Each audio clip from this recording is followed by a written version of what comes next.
Hello students, कैसे हैं आप सब। आई होप सब बढ़िया होगा। चलो, रे ऑप्टिक्स की आज हम सेकंड वीडियो लेके आए हैं। पहली वीडियो में हमने रे ऑप्टिक्स की क्या क्या पढ़ा था बेटा।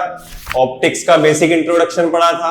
ऑप्टिक्स क्या होती है, उसके अंदर हमारे दो चैप्टर्स आ रहे थे, चैप्टर 9 चैप्टर 10 रे and wave optics. Ray optics हमने स्टार्ट भी किया था पिछले वीडियो में, और हमने रिफ्लेक्शन पढ़ा था। रिफ्लेक्शन बाय प्लेन मिरर सिर्फ हमने स्टडी करी थी। आज उसको आगे कंटिन्यू करने जा रहे हैं बेटा। देखो, प्लेन मिरर एक बार फिर से देखते हैं। प्लेन मिरर कुछ था हमारा ऐसा, याद है? प्लेन मिरर से कैसी इमेज बनी थी? प्लेन मिरर से जितनी दूर ऑब्जेक्ट हुआ करता था, प्लेन मिरर से उतनी ही दूर उसकी इमेज बनती थी। ऐसा कुछ हमने पहली वीडियो में देखा था थ्रू बाय रे डायग्राम। तो चलो अब ऑब्जेक्ट को थोड़ा एक्सटेंड करते हैं। अभी तक जो हमने ऑब्जेक्ट लिया था बेटा, वो देखो पॉइंट साइज ऑब्जेक्ट था। आज ऑब्जेक्ट को थोड़ा एक्सटेंड करते हैं कि ऑब्जेक्ट की कुछ हाइट हो। कुछ हाइट हो तो इमेज पर क्या कुछ फर्क पड़ेगा? चलो देखते हैं। तो आज हम ऑब्जेक्ट की हाइट को थोड़ा सा एक्सटेंड करके देखते हैं प्लेन मिरर से। ये हमारा क्या है? Plane mirror.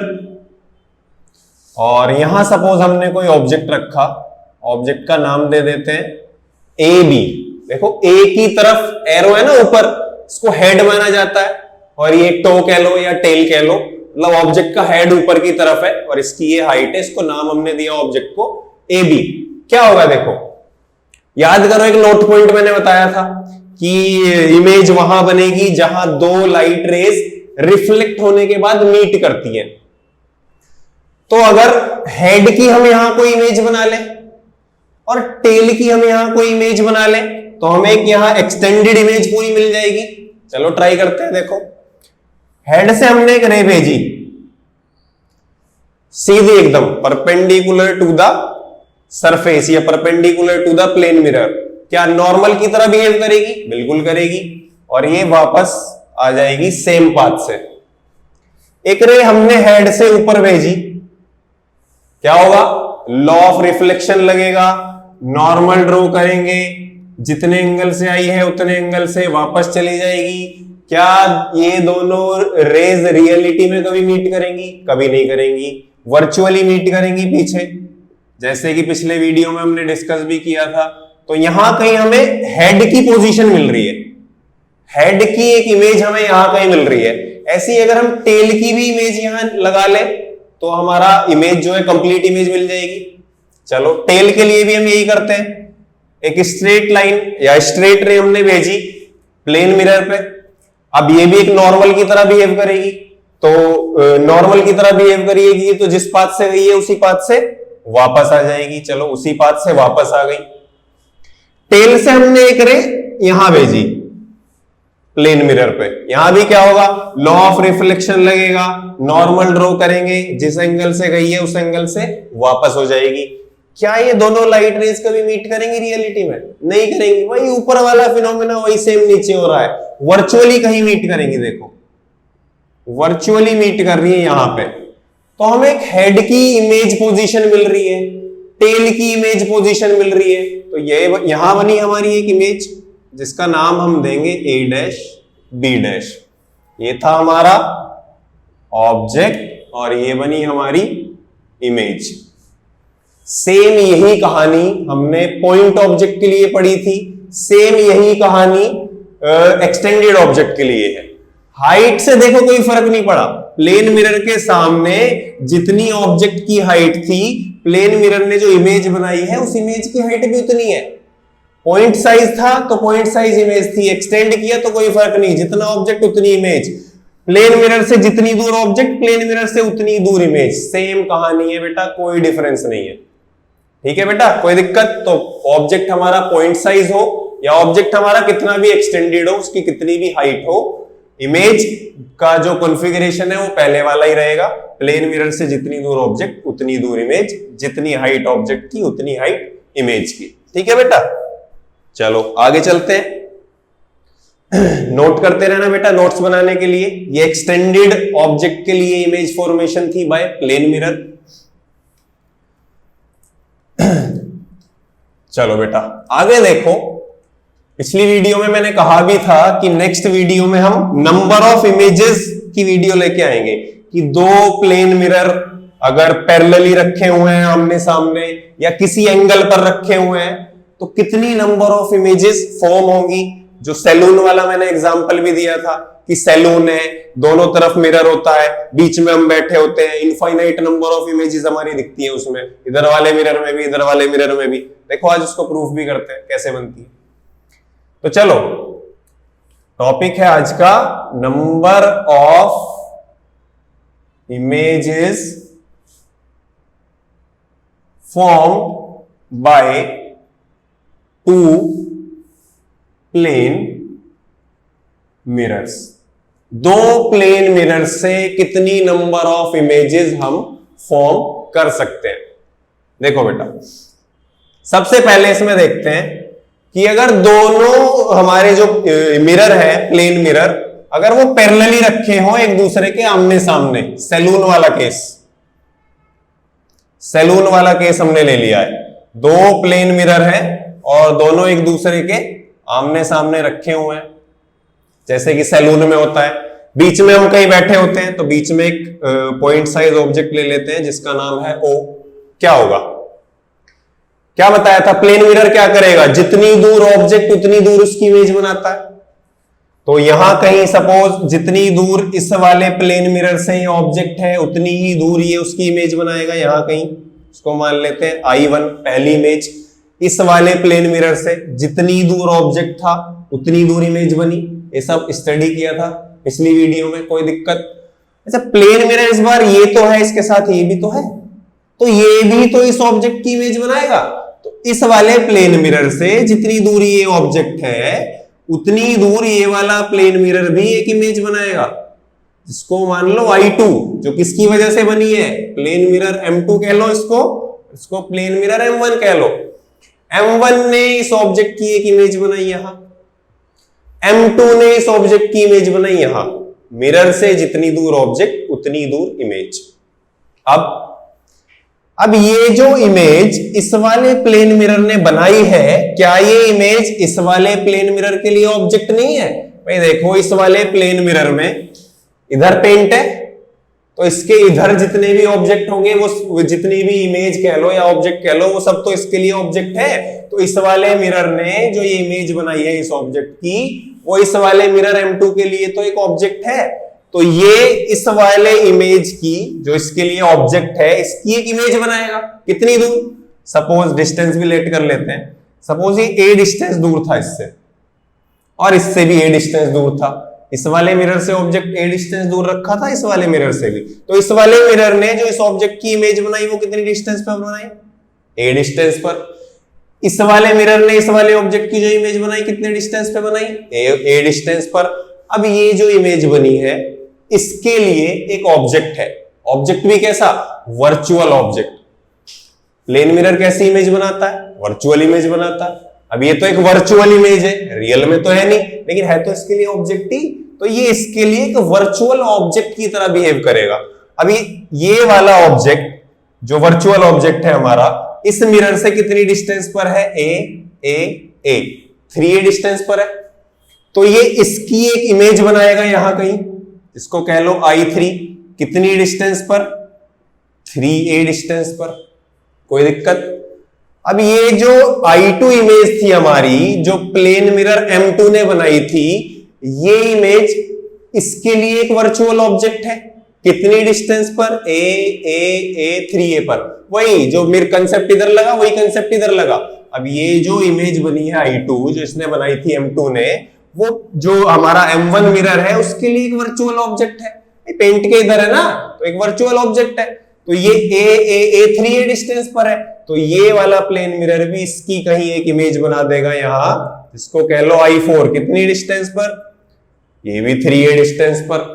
अब ये जो इमेज बनी है फिर से इसके लिए ऑब्जेक्ट कौन सा, वर्चुअल ऑब्जेक्ट, फिर इसकी इमेज बनेगी। ये जो इमेज बनी है ये इसके लिए ऑब्जेक्ट, कैसा ऑब्जेक्ट, वर्चुअल ऑब्जेक्ट, फिर इमेज बनाएगा, फिर वर्चुअल ऑब्जेक्ट, फिर वर्चुअल ऑब्जेक्ट। इसी तरह से इसमें नंबर ऑफ इमेजेस बनती जाएंगी और कितनी नंबर ऑफ इमेजेस बनेगी? इनफाइनाइट नंबर ऑफ इमेजेस बनेगी। कितनी? Infinite number of images formed होती हैं जब दो प्लेन मिरर पैरेलली आपस में एक दूसरे के आमने सामने रखे हो और उन दोनों के बीच में कहीं ऑब्जेक्ट लाई कर रहा हो, तो इनफाइनाइट नंबर ऑफ इमेजेस बनती हैं। इसका रे डायग्राम भी आप इजीली बना सकते हो। रे डायग्राम आपको बनाना सिखाया है मैंने। ठीक है बेटा, समझ आया? तो सैलून में क्यों इनफाइनाइट नंबर ऑफ इमेजेस बनती हैं? चलो, दो प्लेन मिरर अगर पैरेलली एक दूसरे के आमने सामने रखे हैं, पैरेलल रखे हैं, तो इनफाइनाइट नंबर ऑफ इमेजेस बनती हैं अगर उन दोनों के बीच में ऑब्जेक्ट है। ठीक है बेटा, नोट कर लो इस चीज को। चलो बेटा, हो गया नोट? चलो आगे चलते हैं। पैरेलल की कंडीशन और देखते हैं। भाई पैरेलल की कंडीशन कुछ और भी तो हो सकती है। क्या पता पैरेलल इमेज, पैरेलल जो हमारे मिरर रखे हुए हैं कुछ ऐसे रखे हो, एक यहां रखा है और एक कुछ यहां रखा हो। इस बार भी प्लेन मिरर हमारे पैरेलल है, लेकिन ये वाला थोड़ा ऊपर है और ये थोड़ा नीचे है। पहले आमने सामने थे तो इनफाइनाइट नंबर ऑफ इमेजेस बन रही थी। अब ऑब्जेक्ट हमने रखा यहां रखा ऑब्जेक्ट, क्या होगा? एक रे भेजी, क्या होगा? लॉ ऑफ रिफ्लेक्शन लगेगा, सेम एंगल से वापस जाएगी। एक सीधी भेजेंगे, वो सेम पाथ से वापस चली जाएगी। रियलिटी में ये दोनों रेज कभी भी मीट नहीं करेंगी, वर्चुअली मीट करेंगी पीछे, और एक वर्चुअल इमेज बनाएंगी यहां पे, इमेज I1, जो कि हमारी बनी प्लेन मिरर M1 से। कोई दिक्कत? अब ये जो लाइट रे रिफ्लेक्ट होके इधर गई है, अब यहां तो कोई मिरर नहीं है, आगे तो कोई इमेज बनेगी नहीं। चलो, लेकिन मिरर M2 है हमारे पास, M2 नीचे तो है, तो ये ऑब्जेक्ट यहां से एक लाइट रे भेजेगा सीधी, जो सेम पाथ से वापस आएगी। एक लाइट रे यहां भेजते हैं, क्या होगा? इस इंसिडेंट पॉइंट पर फिर से लॉ ऑफ रिफ्लेक्शन लगेगा, जिस एंगल से आई है उस एंगल से वापस चली जाएगी। क्या ये दोनों लाइट रेज रियलिटी में कभी मीट करेंगी? कभी नहीं करेंगी। चलो, वर्चुअली मीट करेंगी पीछे। प्लेन मिरर हमेशा वर्चुअल इमेज बनाता है। तो एक इस वाले मिरर ने बनाई I1, एक इस वाले मिरर ने बनाई I2। कंडीशन अभी भी वही है, प्लेन मिरर से जितनी दूर ऑब्जेक्ट था सपोज a डिस्टेंस पर, तो उतनी ही दूर इमेज बनी a डिस्टेंस पर। यहां भी ऑब्जेक्ट प्लेन मिरर से कितनी डिस्टेंस पे था? a डिस्टेंस पे, तो इमेज भी कितनी डिस्टेंस पे बनी? a डिस्टेंस पर। अब लेकिन इसमें इनफाइनाइट नंबर ऑफ इमेजेस नहीं बनेगी। अब यहां से जो ये रिफ्लेक्ट होके रे गई है, अब इसको यहां तो कोई मिरर मिलेगा ही नहीं रिफ्लेक्ट होने के लिए। पहले तो यहां से रिफ्लेक्ट हो रही थी, वर्चुअली यहां आगे इमेज बन रही थी, यहां से रिफ्लेक्ट हो रही थी, वर्चुअली यहां आगे इमेज बन रही थी। अब ना यहां कोई मिरर है और ना यहां कोई मिरर है, तो इससे कितनी नंबर ऑफ इमेजेस बनेगी? 1 और 2, ओनली 2 नंबर ऑफ इमेजेस इससे बन पाएंगी। इस बार भी दोनों मिरर पैरेलल है, लेकिन पोजीशन का खेल है। पहले आमने सामने थे, इनफाइनाइट बन रही थी, अब थोड़ा ऊपर नीचे है, जहां बीच में उनके ऑब्जेक्ट रखा हुआ है। एक इमेज इसने बना दी, एक इमेज इसने बना दी। इसके बाद ये लाइट रे किसी भी मिरर से यहां रिफ्लेक्ट नहीं होगी, यहां कोई मिरर ही नहीं है। ठीक है बेटा, तो ये भी एक पैरेलल की ही कंडीशन है कि दो मिरर जब पैरेलल होंगे, तो यहां बन रही है हमारी नंबर ऑफ इमेजेस कितनी? 2 नंबर ऑफ इमेजेस। ठीक है बेटा, नोट कर लो इसको भी। चलो आगे चलते हैं। अब मैं कहूं, चलो पैरेलल के केस में तो हमने देख लिया, अब मैं कहूं अगर दो प्लेन मिरर एक दूसरे के परपेंडिकुलर रखे हो तो क्या होगा? भाई एक प्लेन मिरर हमने ऐसे रख दिया, ये लो, इसका नाम दे दिया M1। ठीक है, एक प्लेन मिरर इसके परपेंडिकुलर रख दिया, ये दोनों अलग अलग प्लेन मिरर है, इसको नाम दे दिया M2, और यहां कहीं हमारा ऑब्जेक्ट है O। अब क्या होगा? पैरेलल की कंडीशन में तो समझ आ गया, आमने सामने थे इनफाइनाइट, पोजीशन चेंज होने पे नंबर ऑफ इमेजेस चेंज हो गई। अब कितनी नंबर ऑफ इमेज बनेगी? दो प्लेन मिरर जब हमने कैसे रख दिए? परपेंडिकुलर रख दिए, एक दूसरे के परपेंडिकुलर रख दिए, क्या होगा? देखो सबसे पहले देखो प्लेन मिरर M1 को, प्लेन मिरर M1 से जितनी दूर ऑब्जेक्ट है, सपोज ए डिस्टेंस, ये उतनी ही दूर, ए डिस्टेंस दूर इसकी एक इमेज बनाएगा, इसको मान लो I1, कोई दिक्कत। अब अगर बात करूं प्लेन मिरर M2 की, तो सपोज इससे भी ए डिस्टेंस दूर ये ऑब्जेक्ट है, तो ये भी इसकी एक इमेज बनाएगा नीचे, कितनी दूर, ए डिस्टेंस दूर, ये बात हम सबको पता है। चलो अब यार साइड में देखो, मैं एक कंडीशन बताता हूं आपको, ये एक प्लेन मिरर है, यहां हमने ऑब्जेक्ट रखा, इमेज बन रही थी, यहां हमने ऑब्जेक्ट रखा तो इमेज बन रही थी, प्लेन मिरर से जितनी दूर ऑब्जेक्ट उतनी दूर इमेज, यहां हमने रखा ऑब्जेक्ट तो यहां कहीं इमेज बन रही थी, यहां हमने रखा ऑब्जेक्ट तो यहां कहीं इमेज बन रही थी, है ना। लेकिन अगर प्लेन मिरर से एकदम 180 डिग्री पे मैं यहां ऑब्जेक्ट रख दूं तो क्या कोई इमेज बनेगी इस वाली कंडीशन में? प्लेन मिरर से जब तक ऑब्जेक्ट इधर होगा तभी वो इमेज बनाता है, जैसे प्लेन मिरर के नीचे पहुंच जाए यानी एंगल कितना हो जाए 180 डिग्री, या उसके पीछे चला जाए यानी एंगल 180 से भी ज्यादा हो जाए, एंगल अगर 180 से भी ज्यादा हो जाए तो ये तो पेंट के पीछे ऑब्जेक्ट पहुंच गया, पेंट के पीछे ऑब्जेक्ट पहुंचने पर तो इमेज ही नहीं बनती। घर में प्लेन मिरर है, उसके पीछे खड़े होकर कभी इमेज देखी है? नहीं बनती। तो प्लेन मिरर से ऑब्जेक्ट जब तक आगे होगा तभी इमेज बनेगी, जैसे ही ऑब्जेक्ट 180 डिग्री यानी प्लेन मिरर के नीचे पहुंच जाएगा इमेज बननी बंद हो जाएगी। ये कंडीशन हमेशा याद रखना, आगे काम आएगी नंबर ऑफ इमेजेस फॉर्म करने में। कोई दिक्कत इस कंडीशन में?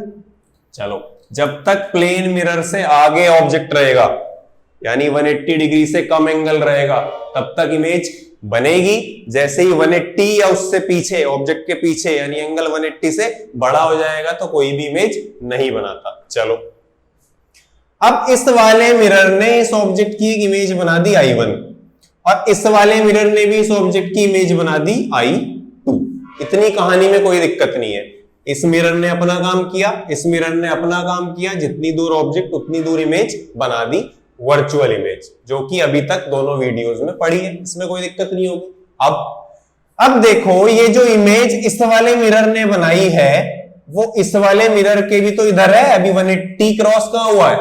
180 क्रॉस तो हुआ ही नहीं है, तो ये इसके लिए एक ऑब्जेक्ट हुआ, तो ये इसकी एक इमेज बनाएगा। सपोज जितने डिस्टेंस यहां पे है उतनी डिस्टेंस दूर यहां पे इसकी एक इमेज बनाएगा, जिसको हम नाम दे देते हैं I3।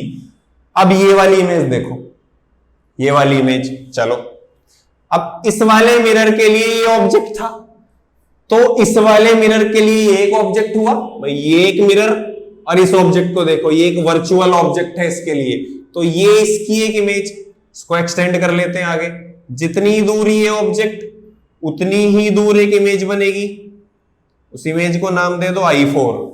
असल में होता क्या है, जो I3 और I4 इमेज बनी है ये एक ही पॉइंट पे बनी होती है, ओवरलैप कर रही होती है, यहां इमेज एक दूसरे को ओवरलैप कर रही होती है। तो नंबर ऑफ इमेज कितनी बनी? 1, 2 और 3, ये दोनों सेम पोजीशन पे बनी है तो इसको काउंट 1 किया जाएगा। एक नंबर ऑफ इमेज यहां बनी है, दो थोड़ी ना दिखेंगी हमें, इसकी इमेज और इसकी इमेज दोनों एक ही पॉइंट पे बनी है, वो थी तो इसी ऑब्जेक्ट की, एक ही तो ऑब्जेक्ट है, तो नंबर ऑफ इमेज ये वाली एक काउंट होगी, तो टोटल 1, 2 और 3 नंबर ऑफ इमेजेस बनी। कोई दिक्कत? अब इसने जो ये इमेज बनाई है देखो, पेंट के पीछे पहुंच चुकी, 180 से बड़ा एंगल हो गया, अब इसकी कोई इमेज नहीं बनेगी। इसने जो ये इमेज बनाई है इसके पेंट के पीछे पहुंच चुकी, एंगल 180 से ज्यादा हो गया, तो अब इसकी भी आगे कोई इमेज नहीं बनेगी। तो कितनी नंबर ऑफ इमेजेस बनी? 1, 2 और 3, 3 नंबर ऑफ इमेजेस हमारी बनी जब हमने क्या रखा? परपेंडिकुलर रखा दो प्लेन मिरर्स को। कोई दिक्कत इस चीज में? चलो नोट कर लो बेटा इसको भी। चलो बेटा, हो गया नोट? कोई दिक्कत? तो कितनी नंबर ऑफ इमेजेस बनी? 3 नंबर ऑफ इमेजेस बनेंगी जब दो प्लेन मिरर एक दूसरे के परपेंडिकुलर रखे हो।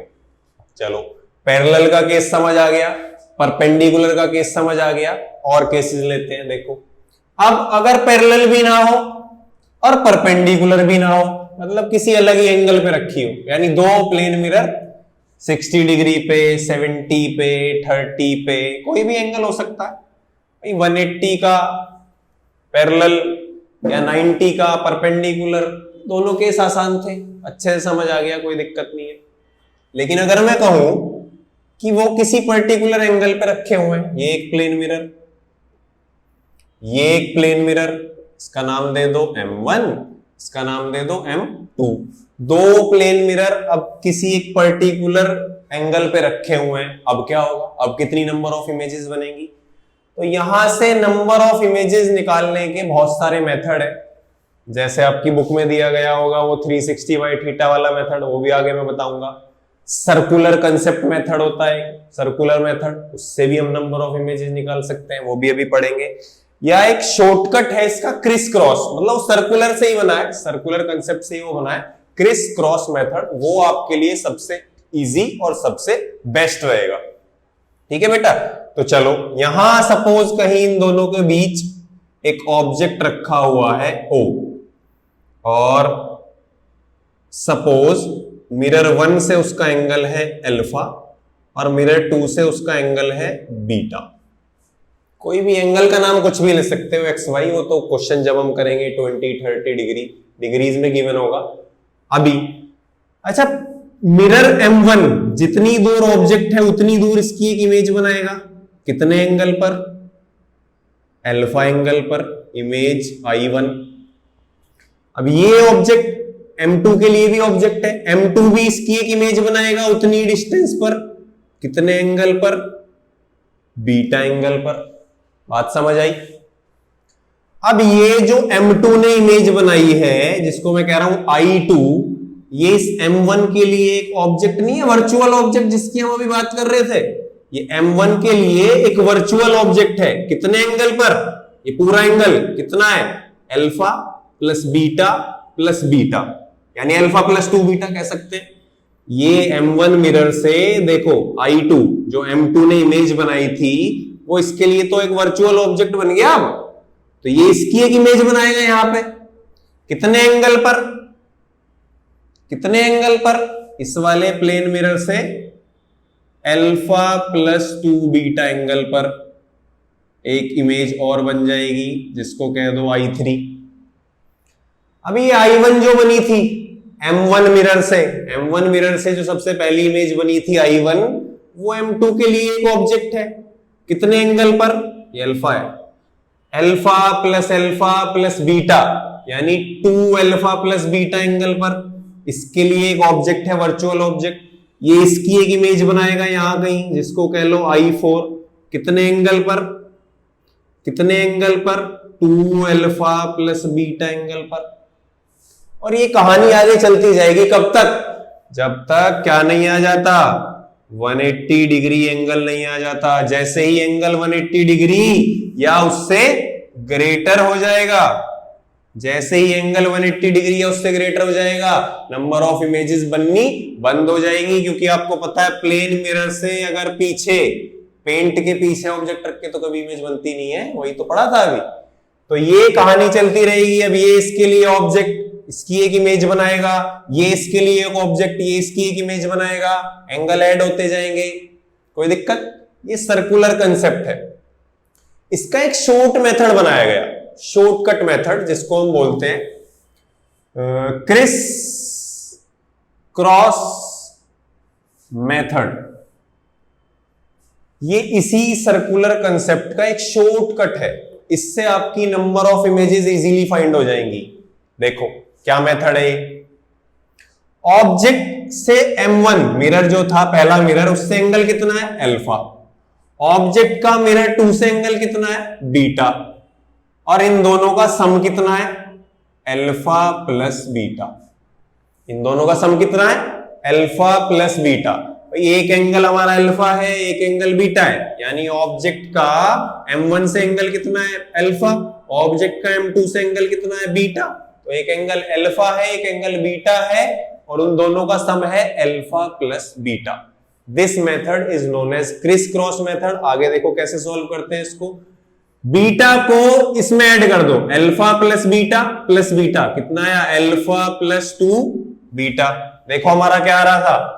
अल्फा प्लस 2 बीटा, वही सर्कुलर कंसेप्ट का ही शॉर्टकट है ये। देखो आ गया ना शॉर्टकट से, इतना झोल झाल करने से अच्छा है शॉर्टकट लगाओ ना। एक एंगल अल्फा एक बीटा, दोनों का सम अल्फा प्लस बीटा, इस वाली लाइन पे दोनों को ऐड कर दो, alpha plus beta alpha plus 2 beta, ये आ गया।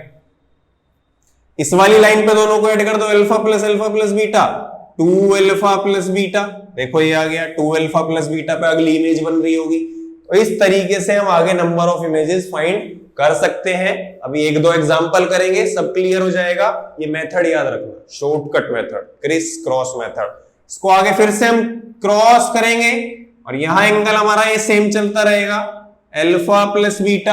अब इस लाइन वाले को दोनों को ऐड कर दो, alpha plus 2 alpha 3 alpha plus beta 2 beta, यानी यहां अब जो अगली इमेज बन रही होगी वो बन रही होगी 3 अल्फा प्लस 2 बीटा पे। लेकिन अगर 180 या उससे छोटा है तो ही इमेज बन रही होगी, जैसे ही 180 आ जाएगा वो इमेज नहीं बनेगी। ऐसे इस वाली लाइन पे दोनों को ऐड कर दो, alpha plus alpha 2 alpha plus 2 beta 3 beta, तो यहां अगली जो इमेज बन रही होगी वो 2 अल्फा प्लस 3 बीटा पे बन रही होगी।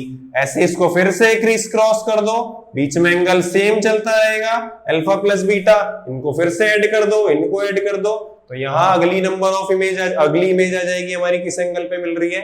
ये प्रोसेस तब तक चलेगा जब तक एंगल 180 या उससे बड़ा ना आ जाए। 180 या 180 से छोटा जब तक रहेगा तब तक इमेज बन रही होगी। ठीक है बेटा, तो ये आपका शॉर्टकट मेथड है, क्रिस क्रॉस मेथड। इस पे एक दो एग्जांपल करेंगे, सब क्लियर हो जाए। चलो नोट कर लो इसको, हो गया बेटा नोट। चलो आगे देखते हैं, एक दो एग्जांपल करते हैं, सब क्लियर हो जाएगा। शॉर्टकट मेथड जो है ये हमारा बहुत बढ़िया मेथड है, एक एग्जांपल से देखो क्लियर हो जाता है। सबसे पहले वही एग्जांपल लेते हैं, दो परपेंडिकुलर मिरर हैं, दोनों के बीच में एक ऑब्जेक्ट रखा हुआ है, M1 से उस ऑब्जेक्ट का एंगल ले लो 45, M2 से उस ऑब्जेक्ट का एंगल ले लो 45, परपेंडिकुलर है ना दोनों से एंगल कितना बना 45। इसमें हमें पता है नंबर ऑफ इमेजेस 3 बन रही होंगी, अभी बनाई भी थी सिंपल, जब मैंने आपको पढ़ाया था 3 नंबर ऑफ इमेजेस बनी थी। देखो क्रिस क्रॉस मेथड से 3 लाके दिखाते हैं, कितना एंगल है 45 और 45, तो एक तरफ लिखा 45, दूसरी तरफ 45, क्या किया क्रिस क्रॉस, बीच में कितना दोनों का सम 90 डिग्री, दोनों को ऐड करो 90 प्लस 45 135, 90 प्लस 45 135, फिर से कर दो क्रिस क्रॉस, बीच में एंगल सेम आएगा 90 डिग्री। 135 और 90 कितना होता है 225, ये तो 180 से ज्यादा आ रहा है, 180 से ज्यादा आता है तो इमेज बनती नहीं है, वो तो पेंट के पीछे चली गई। यहां देखो 135 प्लस 90, यहां भी 225 आ रहा है, 225 भी 180 से ज्यादा है, ये भी नंबर ऑफ इमेज नहीं मानी जाएगी। नंबर ऑफ इमेज कितनी बनी देखो काउंट करो, 1 2 3 4 4 नंबर ऑफ इमेजेस बननी तो 3 थी, याद करो 4 ही बन रही थी, एक यहां एक उन दोनों के ओवरलैप से, वो ओवरलैप जो हो रही थी हमने उसको 1 माना था, इसलिए नंबर ऑफ इमेजेस 3 थी, वैसे बनी 4 थी। अब यहां भी देखो ओवरलैपिंग का केस बताता हूं, इन तीनों एंगल को ऐड करो, 135 प्लस 135 प्लस 90, तीनों का सम कितना आता है 360 डिग्री। अगर किसी भी लाइन में इन तीनों का सम 360 डिग्री आ रहा होगा उसका मतलब होता है ओवरलैपिंग, यानी ये दोनों जो इमेज हमारी बनी है ये दोनों क्या कर रही है ओवरलैप कर रही हैं, ओवरलैप कर रही हैं तो इन दोनों को एक इमेज माना जाएगा। तो 1 2 और 3 कितनी नंबर ऑफ इमेज बनी 3। तो ये है आपका क्रिस क्रॉस मेथड, बहुत बढ़िया मेथड है, शॉर्टकट है। एक दो एग्जांपल और करते हैं, ये तो हमें पता था 3 आएगा, देखो 3 प्रूफ हो गया, नोट करो एक दो एग्जांपल और करते हैं। ठीक है बेटा, चलो और देखते हैं एग्जांपल, बहुत बढ़िया बढ़िया एग्जांपल्स हैं।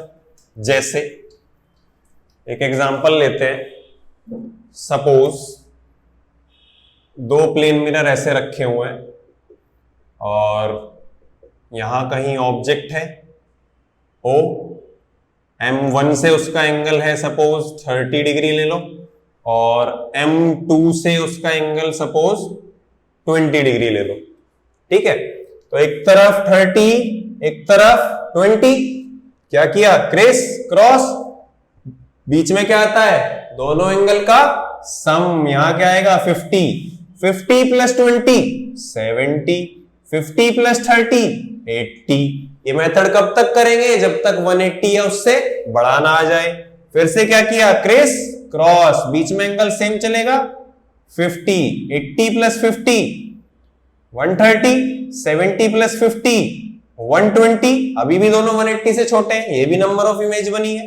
फिर से क्या करेंगे क्रिस क्रॉस, बीच में एंगल कितना आएगा 50, एज इट इज चलेगा सेम। 120 प्लस 50 170, 130 प्लस 50 180, देखो 180 आ गया। अब 180 पे तो इमेज बनती नहीं है, 180 या उससे बड़ा जब एंगल हो जाता है तो इमेज नहीं बनती है, तो ये वाली इमेज नहीं मानी जाएगी। आगे 170 में 50 ऐड करोगे तो वो 180 से ज्यादा जाना ही है, तो उसको आगे हमें करने की जरूरत नहीं है। तो कितनी नंबर ऑफ इमेज बनी, 1 2 3 4 5 6 और 7, 7 नंबर ऑफ इमेजेस हमारी बनेंगी जब ऑब्जेक्ट M1 से 30 डिग्री पर रखा हो और M2 से 20 डिग्री पर रखा हो। देख लेना बीच में कहीं 360 ना बन रहा हो सम, 360 बनेगा तो वहां ओवरलैपिंग होगी और एक नंबर ऑफ इमेज हम उसमें से कम कर देंगे, अपने आप ही कम हो जाएगी। दो इमेज ओवरलैप कर रही होंगी तो उसको एक ही काउंट किया जाएगा। तो ऐसे ही कुछ एग्जांपल्स आप और कर सकते हो, तो थोड़ा होमवर्क भी हो जाए। होमवर्क दे देता हूं, सपोज ऑब्जेक्ट रखा है दोनों मिरर से, एंगल ले लो यहां 35 डिग्री और यहां ले लो 25 डिग्री। ये करना और मुझे बताना कमेंट में कितनी नंबर ऑफ इमेजेस बनी है। एक एग्जांपल और ले लो, ये एक मिरर यहां रखा है ऑब्जेक्ट, सपोज यहां से 40 डिग्री पे और यहां से 20 डिग्री पे। एक एग्जांपल, एक ये क्वेश्चन करना बेटा होमवर्क में, एक ये क्वेश्चन करना बेटा होमवर्क में दोनों। और याद रहे ओवरलैपिंग जरूर चेक कर लेना, अगर कहीं किसी लाइन में इन तीनों का सम 360 आ रहा हो मतलब वहां वो दोनों इमेज ओवरलैप हुई हैं तो वो एक मानी जाएगी। इस चीज का थोड़ा ध्यान रखते हुए इस मेथड का यूज करना। बहुत अच्छा मेथड है Chris cross method, circular concept से ही बना है। सीबीएसई में तो बहुत कम, लेकिन जेई नीट में इस तरीके के क्वेश्चन काफी पूछे जाएंगे, कितनी नंबर ऑफ इमेजेस बनती है दो प्लेन मिरर से। ठीक है बेटा, इतना समझ आया, कोई दिक्कत? तो आई होप ये सब समझ आया होगा आपको। और पार्ट 3 यानी नेक्स्ट वीडियो में हम लेके आएंगे कि प्लेन मिरर के सामने जो ऑब्जेक्ट रखा है अगर वो मूव कर रहा हो यानी उसकी कुछ वेलोसिटी हो तो इमेज की वेलोसिटी क्या होगी, इस चीज पर हम नेक्स्ट वीडियो में बात करेंगे। लेकिन ये दो क्वेश्चन करना मत भूलना, ये दो क्वेश्चन करके मुझे कमेंट में आंसर जरूर बताना। ठीक है बेटा, ऑल द बेस्ट, पढ़ते रहो, थैंक यू।